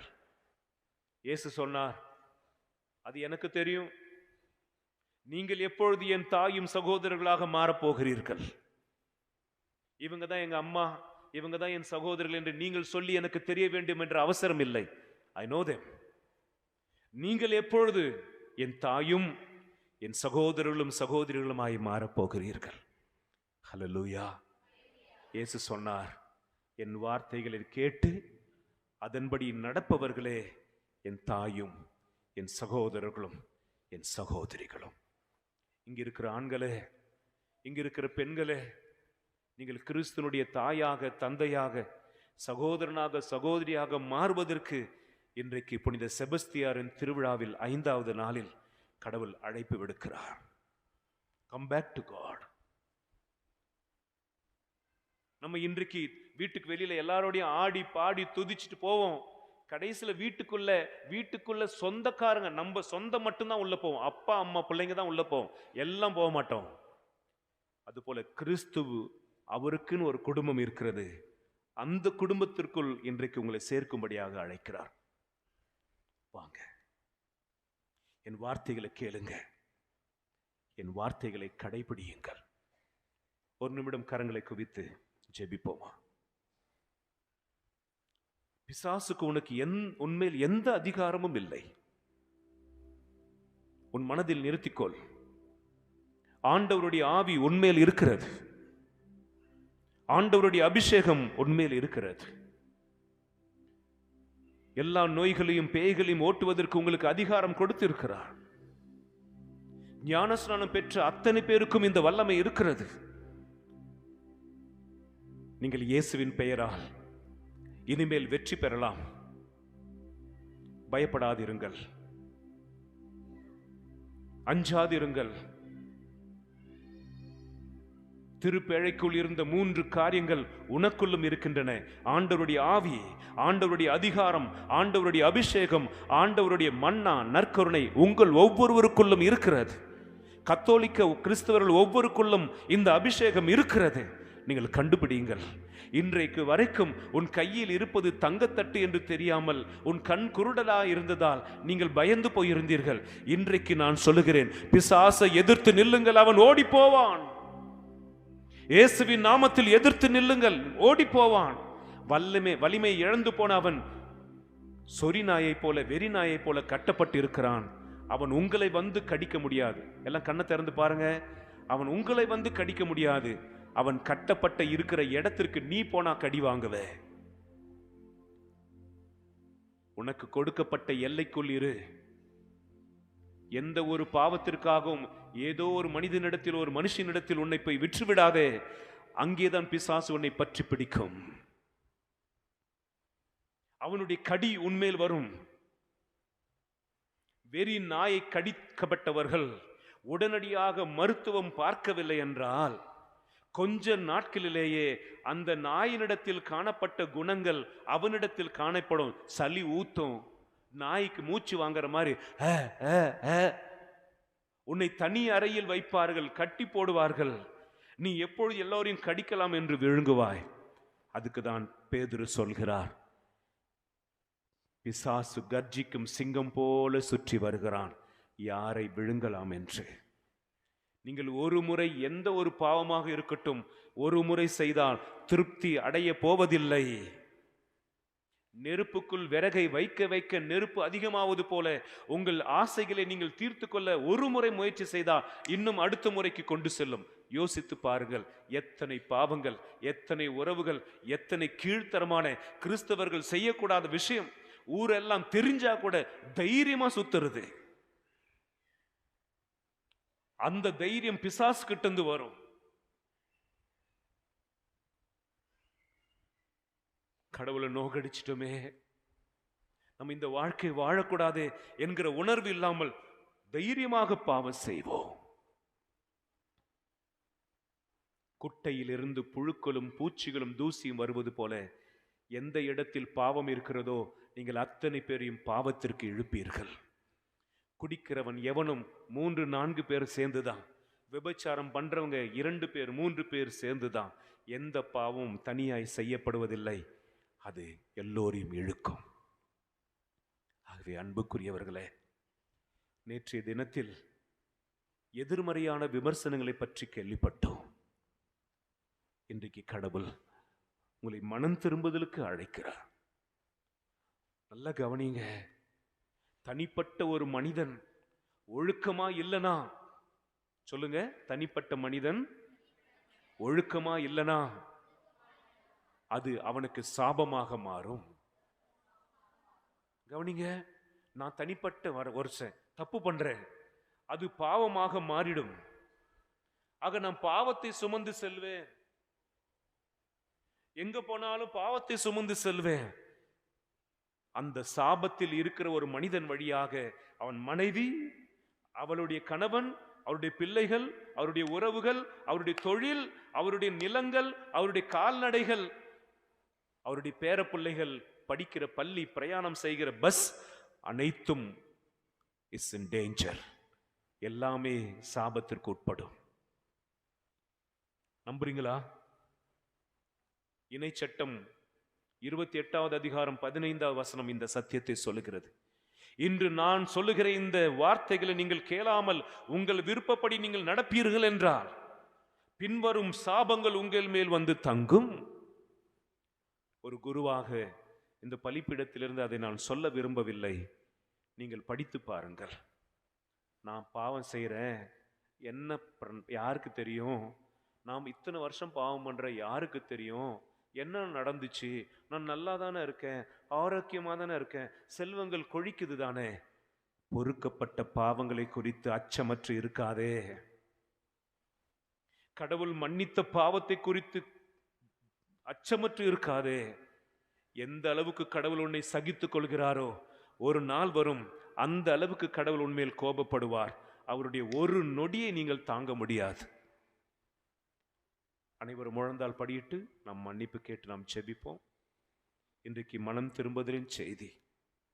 தேவாலயமாக இருக்க வேண்டிய நீ இப்பொழுது கல்வர்கள் குகையாக மாறிவிட்டாயே. நான் பாவி இயேசுவே, என் வாழ்வை மாற்று. எல்லாரும் முழந்தால் படியிடுங்க. யாரெல்லாம் முட்டி போட முடியலையோ அவங்க எந்திரிச்சு நின்னுக்கலாம். ஆனா இது பாவ சங்கீர்த்தன நேரம். திருவிழா கொண்டாடுறதுனா என்ன? இந்த தேவாலயத்தில் கடவுள் இருக்கிறார், ஆனா உன்கிட்ட கடவுள் இருக்கிறாரா? உன்கிட்ட கடவுள் இருக்கிறாரா? உன்னை விட்டுட்டு அவர் போயிட்டாரா? 2 கை இருதயத்து மீது வைத்து தியானிப்போம். நெஞ்சு மீது வச்சுக்குங்க.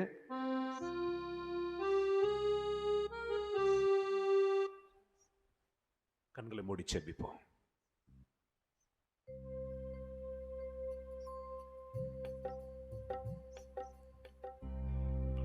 நான் பாவி இயேசுவே, என் வாழ்வை மாற்றுமே. நான் பாவி இயேசுவே, என் வாழ்வை மாற்றுமே. புரியவில்லை, பாதை தெரியவில்லை, புரியவில்லை, பாதை தெரியவில்லை, பாதை காட்டும் இயேசுவே. இடது கையை இருதயத்தின் மேல் வச்சிட்டு வலது கரத்தை உயர்த்தி அப்பாட்டு சொல்லுங்க, நான் பாவி இயேசுவே, என் வாழ்வை மாற்றுமே. விழுந்து விட்டேன், மீண்டும் தவறிவிட்டேன், விழுந்து விட்டேன், மீண்டும் தவறிவிட்டேன், என்னை தூக்கும் இயேசுவே. நான் பாவி இயேசுவே, என் வாழ்வை மாற்றுமே. சோர்ந்து விட்டேன், மனம் உடைந்து விட்டேன், சோர்ந்து விட்டேன், மனம் உடைந்து விட்டேன், என்னை தேற்றும் இயேசுவே. வலது கரத்தை உயர்த்தி, நான் பாவி இயேசுவே, என் வாழ்வை மாற்றுமே. நான் பாவி இயேசுவே, என் வாழ்வை மாற்றுமே. பிசாசுக்கு உன்மேல் எந்த அதிகாரமும் இல்லை. ஆனால் நீ பாவம் செய்யும் பொழுது அதிகாரத்தை நீதான் கொடுக்கிற. பொய் சொல்லும் பொழுது நீதான் அவனுக்கு அதிகாரத்தை கொடுக்கிற. என்னை ஆட்சி செய் என்கிற உரிமையை நீதான் கொடுத்த. உன் விபச்சாரத்தில் நீ அவனை எனக்குள் வான் கூப்பிட்டது நீதான். இன்றைக்கு பாவ மன்னிப்பை பெற்றுக்கொண்டால் அந்த பிசாசை நீ விரட்ட முடியும். உன் வீட்டுக்குள்ள அவன் வர முடியாது, உன் பிள்ளைகளுக்கிட்ட அவன் வர முடியாது. ஏசப்பா உன்னை ரத்தத்தினால முத்திரையிட்டு இருக்கிறாரே, உன் பாவத்தை மட்டும் விட்டுவிடு. ப்ளூ பிலிம் பார்ப்பதை விட்டுவிடு, கெட்ட காட்சிகளை பார்ப்பதை விட்டுவிடு, மாற்றான் மனைவியை தன் மனைவாக நினைக்கிறதை விட்டுவிடு, இன்னொருக்கு உரிமையான கணவனை சொந்தம் செய்து கொள்ள நினைப்பதை விட்டுவிடு. அது 10 கட்டளைகளில் 2 கட்டளைகள். விபச்சாரம் செய்யாதே, இன்னொன்று பிறர் மனைவியை விரும்பாதே, பிறர் கணவனை விரும்பாதே, திருடாதே, உனக்குள்ளதில் திருப்தி அடை. காரணம், இன்று நீ புண்ணியத்தை சம்பாதித்தால் உன் பிள்ளைகள் தலைமுறை தலைமுறையாய் வாழ்வர். அதே சமயம் இன்றைக்கு நீ சாபத்தை சம்பாதித்தால் உன் பிள்ளைகள் நீ உயிரோடு இருக்கும் போதே உன் கண் முன்பாகவே சித்திரவதை செய்யப்படுவார்கள். கடவுளுடைய பிரசன்னம் உங்களை விட்டு போய்விடும். இந்த திருப்பலியில் ஆழ்ந்த துக்கத்தில், மன வருத்தத்தில் நம்மை ஒப்பு கொடுத்து இன்னும் ஒரே ஒரு முறை மட்டும் பாடுவோமா? வலது கரத்தை உயர்த்தி, நான் பாவி இயேசுவே,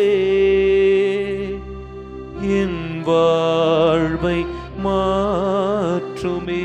இன்னும் ஆழத்தில், நான் பாவி இயேசுவே, என் வாழ்வை மாற்றுமே, என் வாழ்வை மாற்றுமே. அமர்ந்து காணிக்கை பாடலில் நம்மை அர்ப்பணிப்போம்.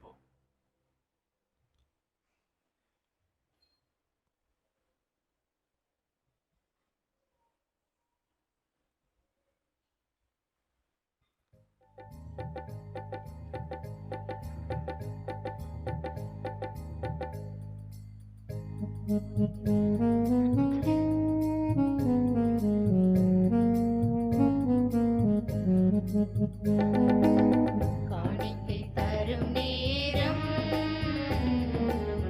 கடவுளே உன் திருமுன்னே அருளெனும் பலியாக அள்ளித்தரும் நேரம். என்னை படைத்தே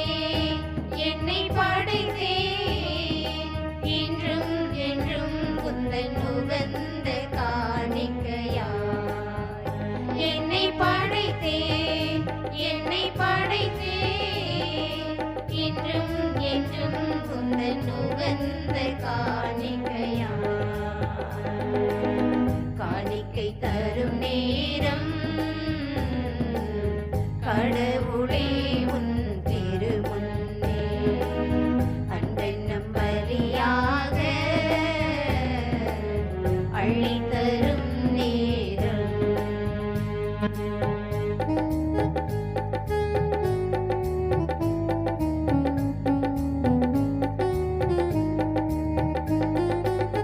வாழும் வாழ்வை வழியாய் தந்தேன் வரமே தருவாய் நீ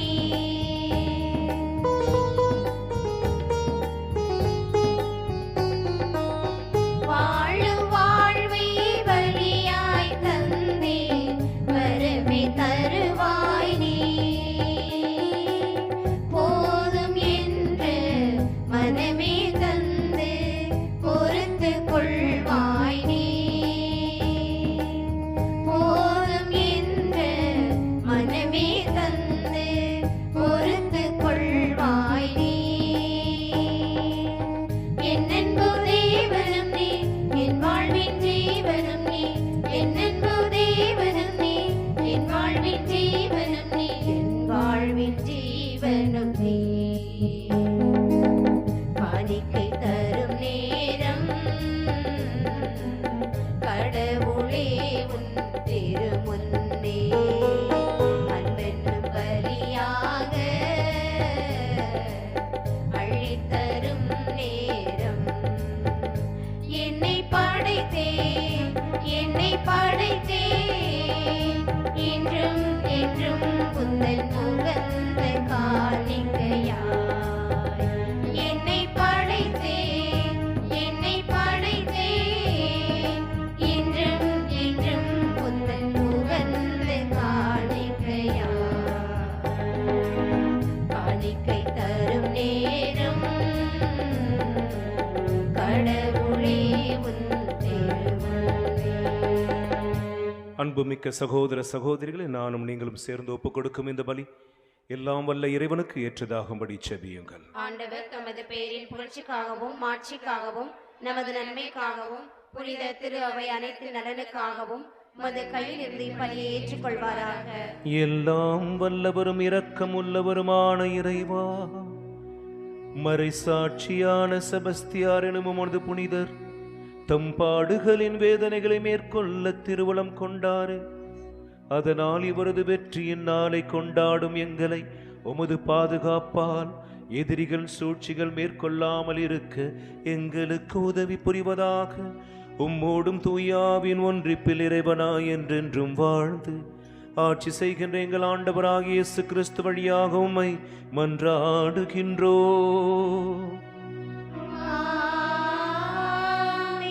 ஆண்டவர் உங்களோடு இருப்பாராக.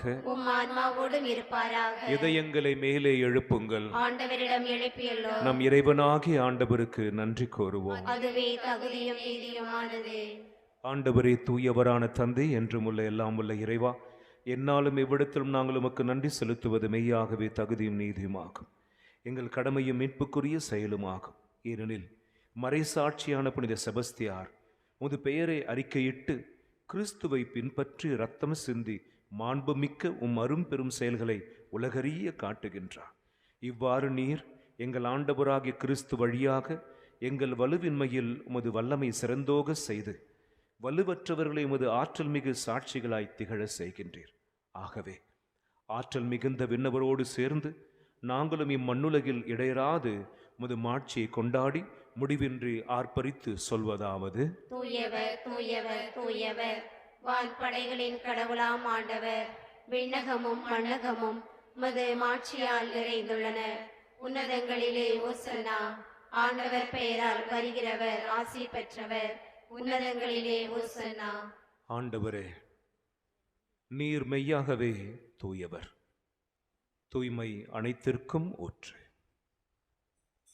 ஆகவே உம்முடைய ஆவியை பொழிந்து இக்காணிக்கைகளை தூய்மைப்படுத்தியருளுமை வேண்டுகிறோம்.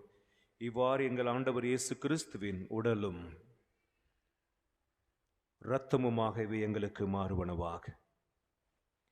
அவர் பாடுபட உளம் கனிந்து தம்மை கையளித்த பொழுது அப்பத்தை எடுத்து நன்றி செலுத்தி அதை பிட்டு தம் சீடர்களுக்கு அளித்து அவர் கூறியதாவது: அனைவரும் இதிலிருந்து பெற்று உண்ணுங்கள், ஏனெனில் இது உங்களுக்காக கையளிக்கப்படும் என் உடல். எங்கள் பாவங்களுக்காக கையளிக்கப்பட்ட இயேசுவே, நாங்கள் உம்மை ஆராதிக்கின்றோம்,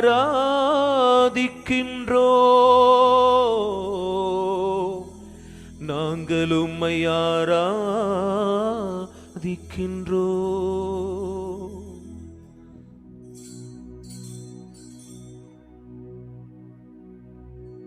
அவ்வனமே இரவு விருந்தை அருந்திய பின் கிண்ணத்தையும் எடுத்து மீண்டும் உமக்கு நன்றி கூறி வாழ்த்துரைத்து தம் சீடர்களுக்கு அளித்து அவர் கூறியதாவது: அனைவரும் இதிலிருந்து பெற்று பருகுங்கள், ஏனெனில் இது புதிய நிலையான உடன்படிக்கைக்குரிய என் இரத்தத்தின் கிண்ணம். இது பாவ மன்னிப்புக்கென்று உங்களுக்காகவும் பலருக்காகவும் சிந்தப்படும். இதை என் நினைவாகச் செய்யுங்கள். எங்கள் பாவங்களுக்காக சிலுவையிலே இரத்தம் சிந்திய இயேசுவே, நாங்கள் உம்மை ஆராதிக்கின்றோம், நாங்கள் உம்மை ஆராதிக்கின்றோம்.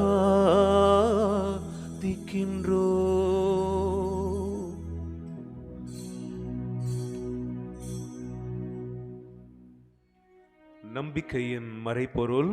ஆண்டவரே, தேவரீர் பரமர்களும் புது உயிர்ப்பையும் எடுத்திருக்கின்றோம். ஆகவே ஆண்டவரே, நாங்கள் கிறிஸ்துவின் இறப்பினையும் உயிர்ப்பினையும் நினைவு கூர்ந்து வாழ்வு தரும் அப்பத்தையும் மீட்பளிக்கும் கிண்ணத்தையும் உமக்கு ஒப்புக் கொடுக்கிறோம்.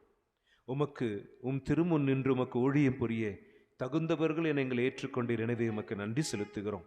மேலும் கிறிஸ்துவின் உடலிலும் இரத்தத்திலும் பங்கு கொள்ளும் எங்களை தூய ஆவியார் ஒன்று சேர்க்க வேண்டும் என எம்மை தாழ்மையோடு மன்றாடுகிறோம்.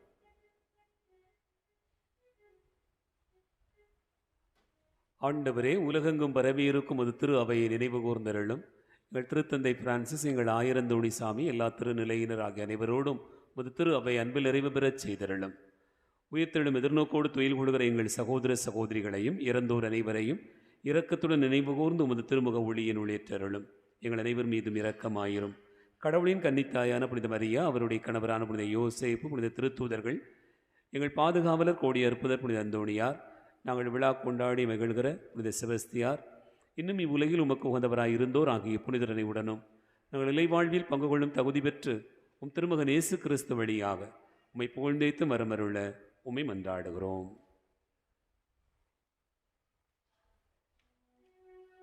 அனைவரும் 2 கரங்களை உயர்த்தி, ஆண்டவரே, நீர் எனக்குள் இருக்க நான் எதற்கு பயப்பட வேண்டும்? நாம் துதித்து கனப்படுத்துவோம். இவர் வழியாக இவரோடு இவரில் எல்லாம் வல்ல இறைவனாகிய தந்தையே, தூய ஆவியின் ஒன்றிப்பில் எல்லா புகழும் மாட்சியும் என்றென்றும் உமக்குரியதே.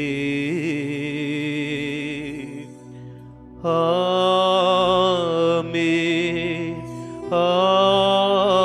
ஆமென், ஆமென்.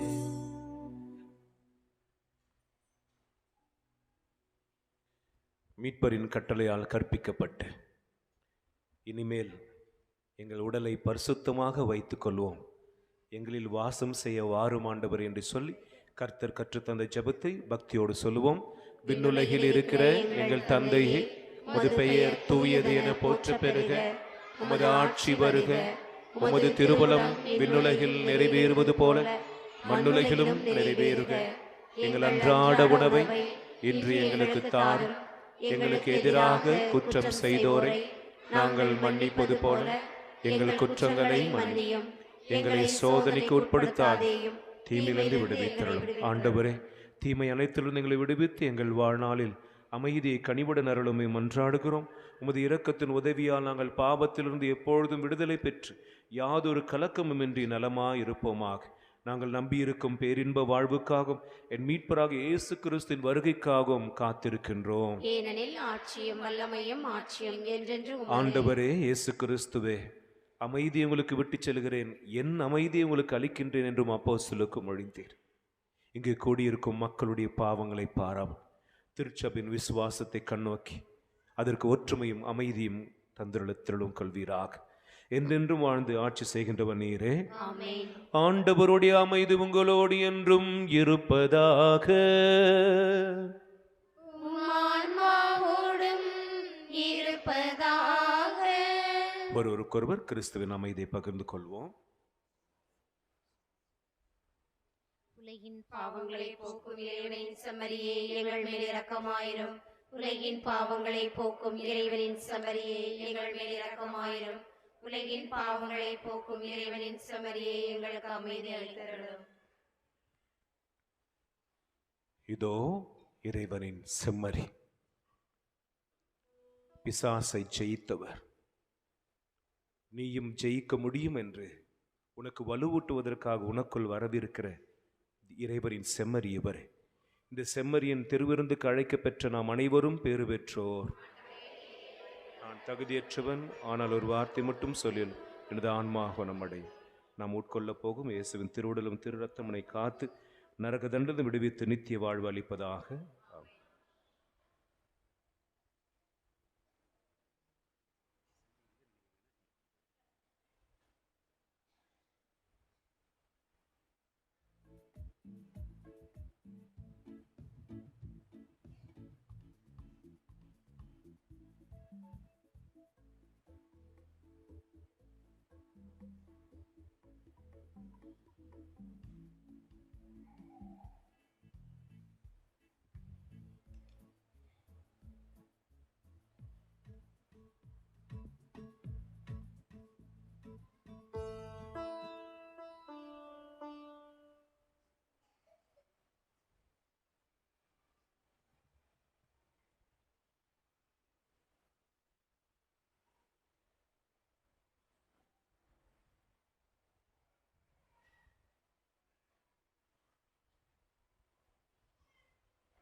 ஆண்டவர் இயேசு கிறிஸ்துவில் அன்பு நிறைந்த சகோதர சகோதரிகளே, உங்கள் அனைவருக்கும் புனித செபஸ்தியார் திருவிழாவினுடைய நவநாள் 5வது நாளினுடைய நல்வாழ்த்துக்களை அன்போடு கூட தெரியப்படுத்திக் கொள்ளுகிறேன்.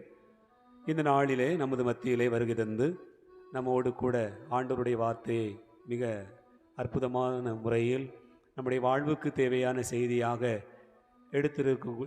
கூறியிருக்கக்கூடிய நம்முடைய பாசத்துக்குரிய தந்தை குமார் அவர்களை நாம் நன்றியோடு நினைத்து பார்க்கிறோம். தந்தை அவர்கள் நேற்றும் இன்றுமாக நம்மோடு கூட ஒரு தியான உரை போல நாம் ஆழ்ந்து சிந்திப்பதற்கான செய்திகளை நமக்கு தந்திருக்கிறார். நேற்றைய தினம் நமக்குள் செல்லுதல் என்கிற செய்தியை நாம் விமர்சனங்களுக்கு எப்படி பதில் கொடுக்கிறோம் என்கிற செய்தியை வெளிப்படுத்தினார். நாம் எவ்வளவு தூரம் வெளிநின்று பார்க்கிறோம், உள்ளின்று பார்க்க தவறி இருக்கிறோம் என்கிற செய்தியை நேற்று அவர் பகிர்ந்து கொண்டார். இந்த நாளிலே ஆண்டவருடைய வார்த்தையை பகிர்கிற போது ஆண்டவர் நமக்கு முன்பாக வாழ்வையும் சாவையும் வைத்திருக்கிறார், நன்மையையும் தீமையையும் வைத்திருக்கிறார். அதில் எதை தேர்ந்து கொள்வது என்பது நம்மை பொறுத்து தான் இருக்கிறது என்கிற செய்தியை மிக அற்புதமான முறையில் இறை வாக்குகளோடும் நம்முடைய வாழ்வியல் நிகழ்வுகளோடும் சேர்ந்து அவர் வெளிப்படுத்தியிருக்கிறார். ஒருவர் வாழ்வை தேர்ந்து கொள்கிறார் என்று சொன்னால் ஆண்டவரை தேர்ந்து கொள்கிறார், ஆண்டவருக்குள் இருக்கிறார். சாவை தேர்ந்து கொள்கிறவர் சாத்தானை தேர்ந்து கொள்கிறார், அலகையின் பக்கமாக நின்று கொண்டிருக்கிறார். நாம் யார் பக்கமாக இருக்கிறோம் என்பதை வெளிப்படுத்தி நாம் இப்போது செய்ய வேண்டியது மனமாற்றம், ஆண்டவருக்குள் வருகிற ஒரு வாழ்வு என்பதை தந்தை அவர்கள் மிக அற்புதமான முறையில் வெளிப்படுத்தியிருக்கிறார். தந்தை அவர்கள் தூய ஆவியார் சபையைச் சேர்ந்தவர்கள். கயத்தார் அருகில் இருக்கக்கூடிய அகிலாண்டபுரம் என்கிற ஊரில் அங்கே நற்செய்தி பணி புரிந்து வருகிறார். நமது அன்பான அழைப்பை ஏற்று நேற்றும் இன்றுமாக வந்து நம்மோடு ஆண்டவருடைய வார்த்தை பகிர்ந்ததற்கும் நமக்காக ஜெபித்ததற்கும் நம்முடைய ஊருக்காக அதிகமான விதத்திலே ஜெபங்களை ஏறெடுத்ததற்கும் தந்தைவர்களுக்கு நம்முடைய நெஞ்சார்ந்த நன்றிகளை கரம் தட்டி கூட அன்போடு தெரியப்படுத்திக் கொள்வோம்.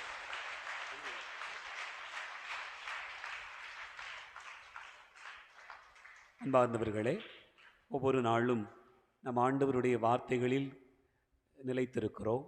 நாம் புதிதாக ஆண்டவருடைய வார்த்தையை கூட இன்னும் அதிகமான முறையில் கற்று வருகிறோம். ஆகவே வாய்ப்பு கிடைக்கிற போதெல்லாம் ஆண்டவருடைய வார்த்தையை வாசியுங்கள், வாய்ப்பு கிடைக்கிற போதெல்லாம் நீங்கள் ஜெபியுங்கள், வாய்ப்பு கிடைக்கிற போதெல்லாம் வழிபாடுகளிலே முழுமையாக பங்கேற்பு செய்யுங்கள். இறைவன் உங்களை நிறைவாய் ஆசிர்வதிப்பார். வருகின்ற நாட்களிலும் வழக்கம் போல திருப்பலிக்கான ஏற்பாடுகளை செய்து வருகிறோம். அருட்தந்தையர்கள் வருவார்கள், நாம் கலந்து கொள்வோம். ஒவ்வொரு மாதமும் 3வது வெள்ளிக்கிழமை உபவாச பிரார்த்தனை கூட்டம் அகிலாண்டபுரத்தில் வைத்து நடக்கிறது. விசேஷமான ஜபங்கள், மந்திர கட்டுக்கள், பிசாசின் தொந்தரவுகள், பாவ கட்டுக்கள் இவற்றினால் பாதிக்கப்பட்டிருக்கிறவர்கள் உபவாசம் இருந்து அந்த வெள்ளிக்கிழமைக்கு நீங்கள் வருவீர்கள் என்றால் நாங்கள் குருக்கள் உங்களுக்காக விசேஷமாக ஜெபித்து ஆண்டவருடைய வார்த்தையின் ஆண்டவருடைய அபிஷேகத்தில் உங்களுக்கு சுகத்தை கொடுக்கவும் ஜெபிக்கவும் காத்திருக்கிறோம். வாருங்கள், கடைசி ஜெபத்துக்காக எழுந்திருப்போம். எல்லாம் வல்ல இறைவா, இத்தூய மறை நிகழ்வுகளால் புதுப்பிக்க பெற்ற நாங்கள் உம்மை வேண்டுகின்றோம். புனித செபஸ்தியாரின் மாறாத வியத்தகு மனதிடனை பின்பற்றி பொறுமையின் நிலையான கைமாற்றை நாங்கள் பெற்றுக்கொள்வ தகுதி பெறுவோமாக. எங்கள் ஆண்டவராகிய இயேசு கிறிஸ்து வழியாக உம்மை மன்றாடுகின்றோம்.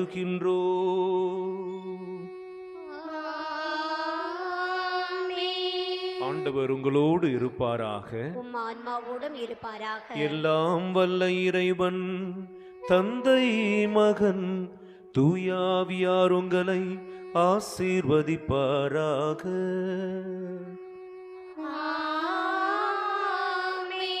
சென்று வாருங்கள், திருப்பலி நிறைவேறிற்று. இறைவனுக்கு நன்றி.